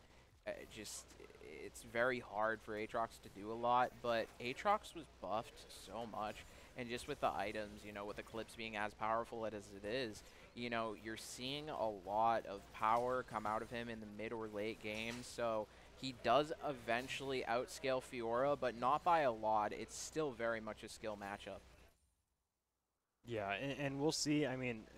Very early on, before Aatrox really gets his ultimate, we'll see a lot of that. But, very much not committing to fights. Just trying to get a lot of poke damage, trying to just get that damage in while they can. So maybe force him to overextend a little bit. But Slotky is someone who's been playing very much reserve so far. They're not afraid to sit under tower. They're not afraid to just kind of respect really these vital points and play in positions that maybe they won't be able to get the max amount of farm. But they are doing a good job of keeping up with Conair, even despite that. They're both 30-31 right now. they're neck and neck at the moment. And kind of looking at CS, we're seeing pretty even across the board. No one is really getting a huge advantage here. We're seeing C-Monsters pick up a little bit in the jungle department, but we'll see. It's Trundle versus Kindred early. That's going to happen. That's going to happen. We'll see how that actually carries on late game once Trundle starts to gank, or later in the game, once Trundle starts to gank more, and Kindred is really able to sit back and Looks farm. Like Trundle might be coming up topside, which would be super good. Being able to kill Aatrox here would be insane. Coming out. They're coming out. And that's going to be a kill right there. Connor able to pick up that final vital pickup. First blood already coming off strong. Going to be able to get that early lead over Aatrox and now start to build up a huge CS lead. This is exactly what you want as a character like Fiora. You want to be able to take first blood. You want to be able to win, not these one-on-ones, but get the ganks to come through, actually get you to get a little bit of a running start, because at this point, this is top lane now. This is how punishing top lane is. Aatrox is going to be on the back foot for the rest of the game. Oh, no, 100%. That single kill coming out for Fiora means Aatrox is not going to have a lane at all. Fiora's just going to be able to harass him, and because Kindred can't really get good ganks onto Fiora, and Aatrox, is behind right now, it's going to be really hard and sort of pull the jungler up top lane to make sure Aatrox doesn't get farther behind. As mentioned before, Trundle's going to get a lot more ganks than Kindred is, SNHU is going to get ahead early, but it's really how they play around the Kindred ult in those later game fights, especially if CSU can get set up early in Drake pits like last game or in Baron pit. SNHU is not going to be able to do a lot, so they have to keep tempo for as long as they can. Yeah, but for SNHU right now, every single one of these kills they get early game right now, every single gank that Trundle gets is just an investment on the late game, They won't have to worry about the Kindred ult if their Fiora is like 3-0. By 10 minutes, right? And we'll see. I mean, C-Monsters is still pretty close up here. He's starting to back, but the moment Slatsky actually overextends here, and that back actually getting canceled as Connor plays up forward here a little bit. He does actually have a level disadvantage here, trying to just bait Slotky to push up a little bit further forward, and C-Monsters just holding on, waiting for something to happen here. Going to start the back up once again, maybe looking to just stay back. And Corky's back in the mid lane here, maybe looking to find some damage on Emertria as they come back and come further into lane. Yeah, and right now we see Trundle in the bush, not really going being able to do anything. Just flashing in on him, Slotky taking a lot of damage on his tower, but Connor's not able to follow up that pillar, not blocking him, actually sending him back towards his tower. A little bit of a mess up on that gank there, but CSU on the bottom side of the map, I mean, they know C-Monsters is top lane right now, so they're just going to be able to get the dragon for free. Yeah, definitely, and Hextech Drake is very good on Kindred, on Victor, but it's definitely better that they took it away from SNHU. That's the more important thing. Hextech Drake on Fiora, Corky, Trundle, Kaisa, and even Nautilus is disastrous, So being able to take that Hextech Drake away from SNHU is so vital. Yeah, this objective control is exactly what Kindred wants, and it's going to be kind of the name of the game for CSU. They're going to have a lot of control over, I mean, we're going to see a lot of invades into SNHU's jungle as well, but just a lot of play around this. And Trundle is going to also kind of try to fight around that, but he's going to be very much, like we've been talking about, focused on getting ganks. He's got a great tool set for it, and especially going into certain lanes, like, if Fiora can kind of bait Slotky into a fight, then that is a perfect situation for Trundle to show up and say, hey, there's a new wall right next to you now that you can't walk through. Yeah, definitely, and Trundle playing topside in this game is exactly what they want to be doing, because Aatrox is basically the best character in the game at this point. It's debatable, but just seeing him in Pro, seeing him in Worlds is crazy, But it looks like C-Monsters might be looking for a gank onto Victor. This is a scary situation. Yeah, well, the pillar comes out. It's actually huge. Forces the flash out from Emertria as he body blocks him. C-Monsters now just trying to get out before he takes too much poke damage. Schwartz not really able to find too much there. Doesn't have his big rocket ready yet. But I also want to take a look at the bot side of the map here after we got a little look into mid lane. Down here, I don't mind too much that Trundle isn't down here, because Kaisa is going to scale a lot harder than any other character in the game just from getting gold, just from farming. Yeah, 100%. Kaisa, wants to evolve all of her abilities. Kaisa also really can't get dove because Nautilus is just a character. Bot lane's going to be very slow, so seeing C-Monsters play more towards top and mid is exactly what they want to be doing. Yeah, I really do like that play, but we are seeing Pancake actually start to make his way up around the mid lane here. It's just walking past every ward in the game right now, so they know exactly where he is. They know that Proma is alone right now, but there's not much that Mudkip can really do right now to actually deal with that. And Pancake is back already from his short little vacation here. Maybe try and bait Proma, or maybe try and bait Mudkip into the bush there. We're going to force a lot out there, as well as the ult, the hook coming through. Proma going in, going to be able to find this kill, take down Mudkip, secure that lead down in the bot lane as well. What a great ult from Pancake. That was amazing, amazing play by SNHU's bot lane, you know, being able to get that ult off, you know, sort of kind of baiting that Proma was alone. But getting a kill on Kai'Sa this early is insanely good, you know. Being able to get those items, being able to get those early game evolves, it's just so necessary for the character that Kai'Sa's going to be doing so much more damage now, and CSU's bot lane is going to have to be looking out because Kai'Sa might be able to kill them now. Yeah, and the CS lead is just continuing to build. You know, yeah. Getting around 15 CS ahead and just continuing to build there is a lot of money into SNHU's pocket. And, I mean, looking at the difference between Kai'Sa versus Misfortune there is about 600 extra gold for Kai'Sa. Yeah, you know, Kai'Sa as a character is just so good when they're able to get a lead, you know. Oh, it looks like there might be just a little bit of a scrap top lane, you know, nothing too much to worry about. But they're definitely trying to set up for Herald, so we could see a big Herald play coming out by SNHU. Yeah, I think, you know, last time we didn't really see CSU get too much value off of Herald. You know, Herald really just popped up, and CSU took it just so SNHU wouldn't have it. But now CMONS is starting to show up here in the top lane as they approach. Could potentially just clear out this wave, drop Herald down. Proma in a weird spot, though, as Kindred shows up down here. The TP coming through as Schwartz appears on the scene. And Sin is just in a really weird spot right now. The ult's already expired, and Schwartz is going to be able to pick up this kill absolutely for free. Bullet time coming out, but goes wide. Proma is able to just walk out of it, and Herald now in the top lane is going to be able to blow up this turret, get some plates for SNHU. Not going to be able to claim it, but a lot of extra money in the pocket. And SNHU are starting to build up a nice gold lead. That was an insane misplay by Sin, you know. They were trying to definitely look to pick up something on the opposite side of the map, but you know, Kindred isn't at the point in the game yet where they can do a lot, you know. They don't have a lot of stacks. They don't even have an item yet. Well, Kai'Sa had a full item at this point, you know. It was really hard for Sin to make anything happen there, and especially with SNHU putting the Herald top lane to get that gold to Trundle and Fiora is just huge for SNHU's team. It's going to be insanely hard for CSU to come back. Yeah, and a good teleport there from Schwartz to get some value down there as well. I mean, you got to feel pretty bad if you're a Mertria and your mid laner just TPs out to pick up a kill somewhere else and then comes back to your lane and is stronger than you. Yeah, definitely. You know, Corki getting that kill is insanely good. You know, Corki is one of a high damage, you know, hyperscaler. So, you know, we're seeing SNHU sort of play to their strength. You know, as we mentioned before, Kindred ult is still something to worry about. But SNHU has a very early game comp, and if they can get the early game kills, they're going to win the game. But it's really about CSU being able to take the positional advantage like what we might see come out right now. And Dragon goes down to CSU, but Aqualad's getting blown up. Meanwhile, so is Schwartz, and he's continuing to go through as SNHU pick up more and more kills. A double kill for Sin, but they're going to get taken out by CMONS, who has also found a double kill of his own. Both junglers going good, and Connor and Sladkey actually having a fight of their own in the top lane. Seeing the ult from Fiora come out, but it actually expires. He has to get out now as Sladkey now takes the lead and just flashes in to pick up that kill. An unfortunate shutdown there. That was so unfortunate. Topside, the ult running out right as they were about to hit the last vital to get that major healing, you know.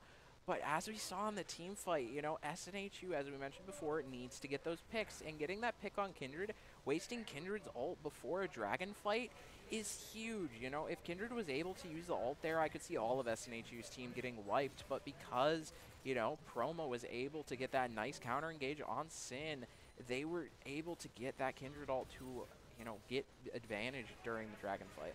Yeah, and even though SNHU didn't get the dragon, they still got a lot off of that. And now it'll actually be the Cloud Drake for the rest of the game. Cloud still coming out. And CSU actually going to just run at CMONS is here, but Schwartz coming from behind might be in a little bit of a weird spot now, forced to disengage. And it looks like CSU will also back out here. Just a little bit of a scare in the down there in the jungle, just trying to give him a little bit of a shock. And now they're going to start to go over towards the Herald. Yeah, definitely. And, you know, they are going to pick up the Herald. But second Herald is worse than first Herald. You know, platings are down. You know, they're not going to be able to get that huge amount of gold that, you know, they could otherwise. So even though they are getting the Herald, it's still a very, very difficult game to, you know, win.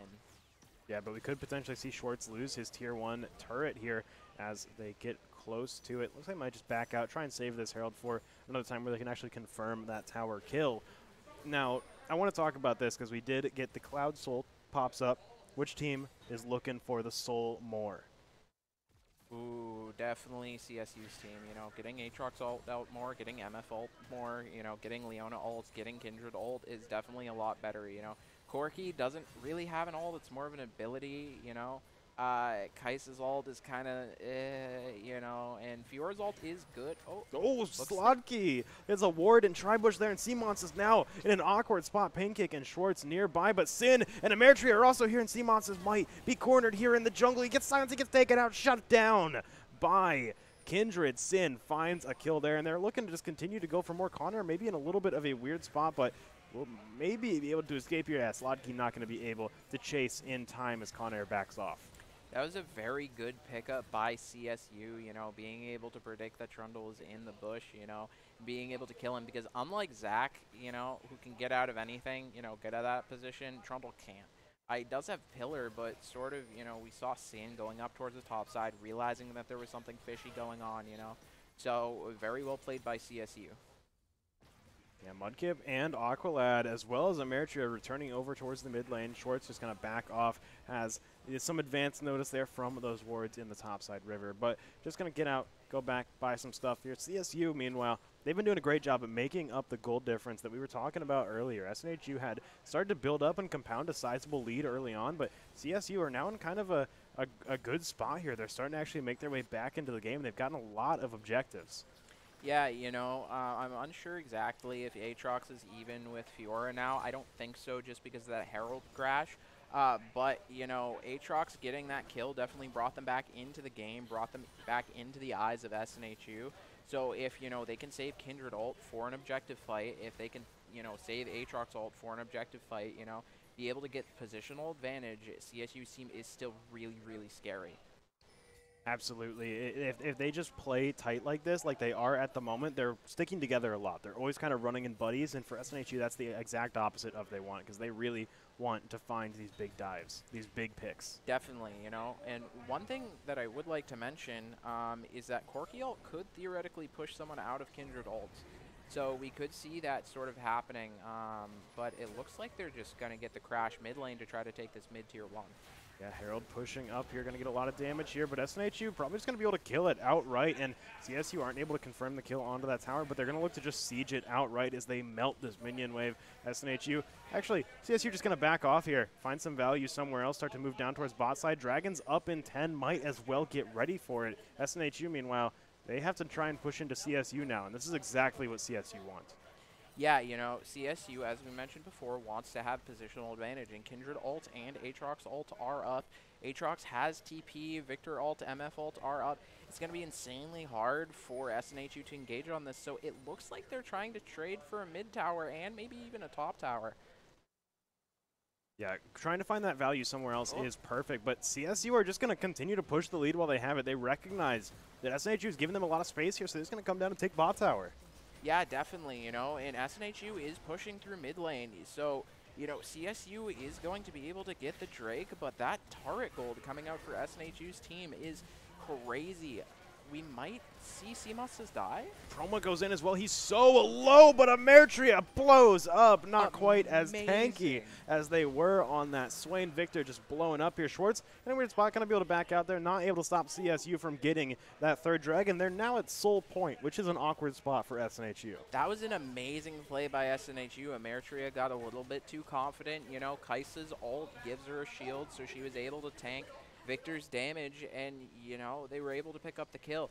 It was very well played counter engage by SNHU. Yeah, I'm a big fan of that play, and they got a lot off of that. Just continuing to build up that lead against Ameritria is big, and stopping that Victor from scaling. The more time he's out of the game is the more time he is not just building up his resources and building up his unique scaling. Yeah, you know, and as long as they don't let Victor get ahead, which Victor has 2 deaths, not a lot of kills, you know, their scaling is going to be stunted. Kindred does have 3 kills, which is insanely good for Kindred, but, you know, Victor, MF, and Leona are behind. Connor's in a weird spot right now. He needs to get out now as this blast cone just going to send a Sladkey in there in just a second. Pancake's in this bush, though. They know that now as the word comes out. Sladkey, fortunately, not going to launch himself directly into the Nautilus. I think that's a very good call now that he has that information. Would have been a little bit scary for him here. But C-Monsters is right here next to Sin and could potentially find himself running at them in a second, but kind of back out there as the rest of CSU just, I mean, Aqualad's right there. If C-Monster goes in, that is a big engage for CSU. Yeah, definitely. You know, it looked like C-Monsters was trying to scare Sin into doing maybe like a panic flash, but it didn't actually come out. SNHU, I mean, they weren't able to save that second tower, but they are going to just be able to kind of spread out here, try and find some more value, start to keep up the farm. The CS lead that they had early on in the game is still going. I mean, the only person who is negative now is C-Monsters. And that, yeah. I mean, Kindred has had such a good time. She's found so many great kills and also been able to farm great. I would like to see a little bit more successful ganks for C-Monsters their early game, but at the moment, he is just going to be kind of a team fight tank for his team. And that's really what he's going to be looking to do. Speaking of team fight here, C-Monsters might get caught out as Aqualad goes in. Sladkey also starting to approach. C-Monsters not taking any damage. They're just staying alive. Bullet time goes through. He is soaking so much at Mudkip. Going to cancel as he just starts to shoot down Trundle. And now Proma is the one next up on the shopping block. But actually could be Schwartz as Sladkey goes in. Sladkey's going to be able to find that kill. And now Pancake forces him back out. Proma staying alive. Neither of them have very much health, though. And CSU, I mean, if they really wanted to, they could just take down this turret. But they got to worry about Conair, who's pushing top side. And that's going to be who is going to pop up here. Sladkey teleporting on over. And now just going to be able to run at Conair, who's, I mean, had a very strong early lead against Aatrox there. But very debatable as to whether or not that lead still exists. Aatrox has found so much value in a lot of different places. The lead is probably even, you know. Connor does have more, you know, CS does have the plating, so it's probably still there, but Aatrox is definitely catching up, or even, you know. Ooh, he is right next to Sladkey right here. He's going to cancel the back and try and take this fight. Going to pop the ult onto him as he tries to go in here, flashing for it. Gets a ton of health off of that. Going to be able to slow Sladkey as well. Now just bully him right now. The blast cone's not there for him to actually get an escape. Pancake showing up as well. He's going to be able to find the kill onto Sladkey, finding the 1v1, and Pancake doesn't have to show up to keep Emertria away. That was very well played by Connor, you know. Getting those Fiora ult vitals points is insane. You know, they're going to be able to get Baron off of this just because of that patient play in Bush. Yeah, Sladkey is such a huge frontline character for CSU that really all they can do here is just try and poke, maybe try and show up at some point and steal. Aqualad might be able to find some kind of engage here, but CSU is definitely not a composition that really wants to engage super hard. That's more of SNHU's game plan here. They're going to be able to pull in. Sin there, a huge kill. He just pops, and Aqualad now on the run as well. Emertria and Mudkip, I mean, they melted Rift Scuddler there, but they didn't do much else to SNHU's backline. Yeah, definitely, you know, and as we saw, Kindred ult is down, so really, SNHU just has complete advantage in this situation. No, they got the kill top. One carry is completely down. No Kindred ult. Leona ult was kind of wasted, you know, towards the end of that fight. So it's extremely hard for CSU to do a lot there because of those picks. Yeah, just Sin getting caught out there was so unfortunate. They wanted to approach to actually get the steal on the Baron, but SNHU slowed damage on the Baron at just the right point. They were able to readjust, or, you know, immediately punish Sin for stepping out of line, and they really, really felt that. CSU couldn't do anything there. Yeah, definitely, you know, it's all really with SNHU getting the picks. As we mentioned before, the only way for SNHU to win this is to get Kindred ult down when objectives aren't there, and also be able to get good picks, you know, and that's exactly what SNHU is doing. They're going towards their game plan. Even if this is an uphill battle in draft, you know, they're doing exactly what they need to do. But for CSU, this could be a huge power spike for them in just a second. This is the final Drake for them until Kindred they get Cloud Soul. Yeah, Kindred has ult. SNHU might not be able to actually get in here and do too much. A C-Monster's getting completely stunned. Blue team, CSU takes down the Dragon. They're going to get the goal, but Sladkey and Aqualad just explode. And now Mudkip is on the brink of death. Going to go gold there for a second. So will Sin. They both stay alive, but barely as they go down. Emertria just tearing through the back line, but Schwartz going to trade through a triple kill for C-Monster. CSU might have gotten the soul, but SNHU are taking lives. Insanely well played. You know, that was a 4v5. And you see Connor still split pushing in the top, able to just do exactly what they want to do. Get an inhib turret, you know? You see SNHU being able to split up CSU's team comp, make sure that only 2 people get use out of that Kindred ult. And Corki being able to trade 1-for-1 there was insanely helpful. They're going to be able to get 2 inhib turrets with Baron. This is just extremely well played by SNHU. Yeah, CSU, I mean, they're all coming up right now, but this is a incredibly tough spot to be in. SNHU, they've got Baron, they've got 2 inhibitors. CSU, the best they can do is really play tower defense for a little bit until those inhibitors come up. They are going to be playing very, very much back. And for SNHU, they've just got free reign over the map. There's still some bot lane towers they could absolutely take right now. Still a lot of objectives they can do to take control of the map. And for them, this is a really great position to be in. Yeah, you know, they do have an insane lead, being 8,000 gold up almost. You know, even though CSU does have Cloud Soul, it's like, I don't know. Yeah. No, it's really nice good. for Kindred, right? Like, it's going to be great for the team fights, but SNHU, I mean, they don't have to fight. Yeah. They have just been getting picks on the really important members of CSU. Like, when they went to fight Baron, they found a pick on Sin. When they went to go for the Cloud Drake, they found a pick on Sladkey right beforehand, and then they just didn't have a front line there. Yeah, you know, Cloud Drake doesn't do a lot really at the moment. You know, it helps Kindred get the ult up quicker. But with Connor split pushing, with the 2 inhibs gone, it really doesn't matter too much. CSU might be looking to punish him, though. Connor doesn't know about Aqualad being this close nearby, and they're actually going to just back off. Not going to actually worry too much about taking that. For CSU, they're in a really weird spot right now. They're establishing a lot of vision in their own jungle, which is very good. The worst thing that could possibly happen is that you have 2 inhibitors down and you have no vision in your jungle. You know? Definitely. When you're in these situations where you just can't see out your front door, it can feel so suffocating. Looks like Sladkey, doesn't seem like you're going to get picked out. Almost did, though. But you're going to just see SNHU be able to get this, you know, complete push. You know, having, you know, Amirtria up in the top side is so good for SNHU. Connor is doing such a good job split pushing, dividing CSU's attention, where CSU can't really clump. And, you know, that's exactly what CSU wants to do, and they can't do it. Yeah, Connor's going to start to back out as Sin approaches in the top side jungle. SNHU is continuing to siege this bot lane tower. I mean, with how split CSU are right now, if they take this bot lane tower, they're also going to take the inhibitor, and then that's 3 inhibitors down for CSU. Yeah, it's going to be awful if 3 inhibs go down. We might see Connor get picked by Amirtria here, but, you know, Fiora does have good counter engage, so maybe they might be able to He's turn. running so far, but Amirtria is catching up so fast, and Connor, this is a horror movie. He's not able to get away in time. Amirtria cuts him down in the top lane. Finally going to be able to actually return to the rest of his team here in a second, but might be too little too late as SNHU start to push up this minion wave. They're actually going to just fully back off here as they see, I mean, they spotted out Sin pushing up through this tri-bush here. With Amirtria, a very scary situation. SNHU have to try and survive this dive from CSU. They're in such a weird spot right now, but Sin is just getting blown up by C-Monster. Schwartz about to go down, but it's going to be Sladkey who ends up falling there. Bullet time goes through. Pancake Man just getting tickled by it. Promo also going to fight a kill. Barely stays alive. Eats a few bullets there from the MFO, but not going to go down. C-Monster's up in the Kindred ult. Sin barely alive, and that's Corki down. That's going to be Conair, or not Conair, Schwartz falling, and that'll be Pancake down as well. CSU coming out pretty well off of that. Found 4 kills onto SNHU there across the last minute or so, and they only found 2 of their own dead. That was just back and forth and back and forth and back and forth. It looks like SNHU almost turned that, you know. Trundle just had so much healing in that Kindred ult. They could just sit in there for forever. Like, I didn't even see their health bar go down. And you see Corki blow up. You see just everyone on the team. They almost turned it, you know. They have so much gold ahead of CSU, but CSU did get that entire fight, so they might be able to turn it around. It really hurt them that Connor wasn't there, that he got picked off that early, and that really gave CSU the victory in that team fight there. And he might get picked off again here as he gets caught out, and Blue Buff caught out. And with the vision there, Sin's going to be able to pick up another kill, and Connor's back out for a minute. That was so unfortunate. Connor didn't have positioning on, you know, the blue side wall. He couldn't queue over it.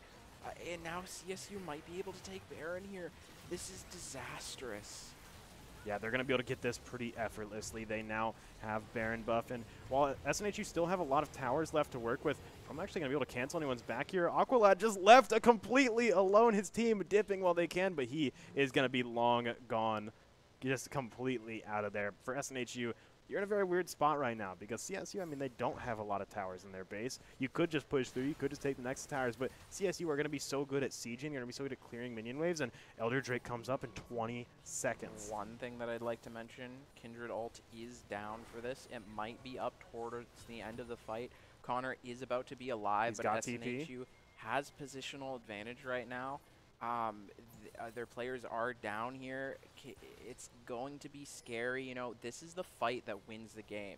If SNHU can't win this fight, then they lose. But same thing with CSU, you know. And Connor's teleporting in. Aqualad getting just eating a ton of damage, but so is the Elder Drake. CMOS is going to be able to pick up that kill, but they have to find the Drake. It will be Sin who kills it, and now the executions come out. Connor goes down. It's going to be Pancake goes down. Schwartz goes down. CMOS go down. It's just Promo left hanging on with barely any life left. He stays in the Kindred ult, but just one more hit, and he goes down. It's an ACSU clean up with that Elder Drake. The fact that they got that mid-team fight was so devastating. That was horrible, you know. They have Elder Drake. I don't think they're going to be able to end. They might. They're hitting kind of hard. They're chunking these turrets. Hopefully they're not going to be able to end, you know. But that was just so unfortunate. You're going to see all of SNHU come up in about 15 seconds. So they're probably not going to be able to get the rest of the base, but they might still have Elder up for next team fight. An important thing here is that most of CSU does not have Elder. Yes, right? most of CSU it's does just not Sin, have just Eritrea. Arguably, maybe the two worst people to have Elder for CSU because, well, for SNHU, because Sin and Eritrea both hit like a truck. They're going to be able to proc these executes so easy. So it almost doesn't even matter that Slodkey, Mudkip, and Aqualad don't have it. But that gold advantage that SNHU has had the entire game is gone. It's gone. It's very sad, you know. The gold advantage was really important, you know.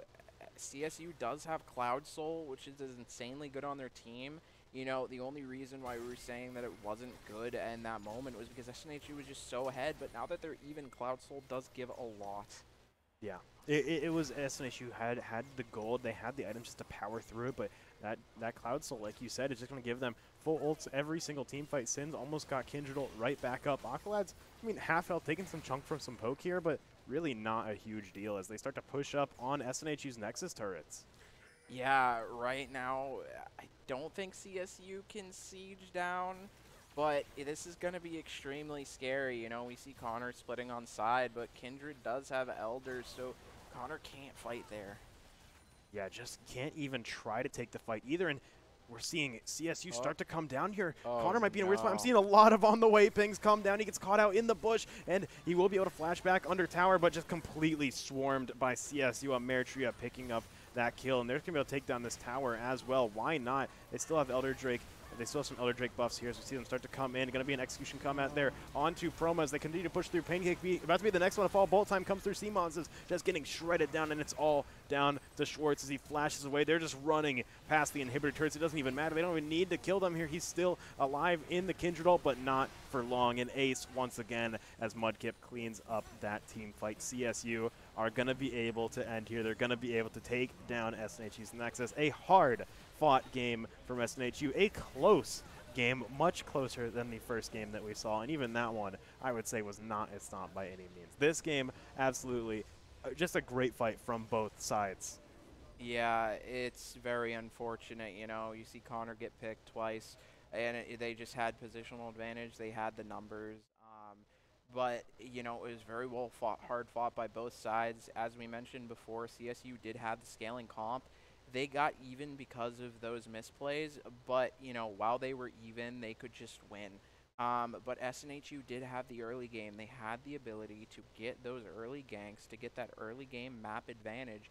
And if things went a bit more smoothly, we could have seen SNHU win, but really everyone did good in that game. Absolutely, it's a heartbreaking defeat once again. That is the theme of tonight. It is heartbreaking, both of these games, but a wonderful game played by Cleveland State there. SNHU, I mean, they played their heart out in that second game. Yeah. It looked so good for so long, but Cleveland State are just such a consistent, solid team. You got to give props to them for pulling that one out, for coming back on that second game. That was so huge. So congrats to them. Thank you. Thank you once again to our players here on SNHU Blue for putting on a great show tonight, for coming out here putting on this stream Very well for fought. us. Yeah, absolutely a wonderful game that we got to see. Especially, it feels like it's been so long since we had league, so it is just it's a great night for some league. Even if it was a loss, I'm still pretty happy with the games that we got to see. They were good games overall. But also thank you for coming down here and watching, showing some love for the teams. Thank you for the people who came out into the arena to give some love to the teams in person. It's going to be all for us tonight, just this one game. But if you want more, you can check out our Twitter, which is /SNHU Esports. You'll be able to find all sorts of clips, match updates, as well as anything going on in the arena or around, any events, things like that. We've got a Fortnite tournament going on this Saturday. You'll be able to find the details for that. It's a duos tournament, so if you're interested and you're on campus or around campus, come down, check it out. All the details are online at our Twitter /SNHU Esports. You can also find it at our Discord /SNHU Esports, where you can find the community that's in and around the arena and all the great things that come with that. That's all for us tonight, but we'll be back tomorrow with Overwatch 2, the opening night. Very first time we've got it here. It should be plenty of fun. We have not gotten to see our brand new rosters come out yet. There's been some changes, some really exciting ones. I'm so hyped to see them play. Definitely be there tomorrow night, Overwatch 2. Check our Twitter for more information about that once we get the match details up. But thank you once again for coming out. Enjoy the rest of your night. We'll see you tomorrow. See you tomorrow.